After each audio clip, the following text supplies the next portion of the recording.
De 5,30 € à 6 €, c'est l'augmentation qu'aurait pu subir une bouteille de bière de 75 centilitres telle que celle-ci si la taxe proposée par le gouvernement avait été adoptée. Depuis fin octobre, les brasseurs redoutaient un éventuel doublement de la taxe sur l'alcool présenté dans le projet de loi de financement de la sécurité sociale 2025.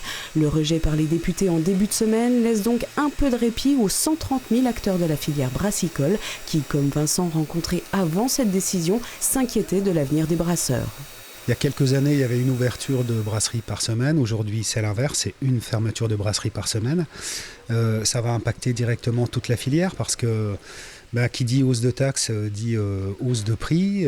On a déjà du mal en tant qu'artisan à rentrer, à se battre face aux industriels. Donc forcément aujourd'hui, si on continue à augmenter nos prix, on ne rentrera plus nulle part. Envisagée par le gouvernement, cette augmentation a un double objectif, limiter la consommation des bières à partir de 5,5% et financer l'assurance maladie. D'après le texte, augmenter les prix aiderait à mieux lutter contre la deuxième cause des cancers évitables, ceux dus à la consommation d'alcool. Une démarche pas forcément convaincante du point de vue des professionnels.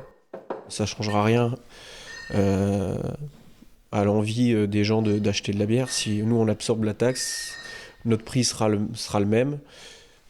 Après peut-être que toutes les brasseries ne feront pas pareil, mais je ne suis pas sûr que ce soit une bonne idée de taxer encore pour la prévention. Il y a sûrement d'autres manières de prévenir de la consommation de sucre ou d'alcool que juste de taxer les entreprises. Déjà touchées par la crise sanitaire du Covid-19 et par l'inflation causant une hausse de 30 à 50% des coûts de production, certains acteurs de la filière ont dû augmenter leurs prix et réduire leurs marges. S'ils ont pour le moment échappé à cet ajustement de la taxe, le texte sera de nouveau présenté au Sénat dans les prochains jours.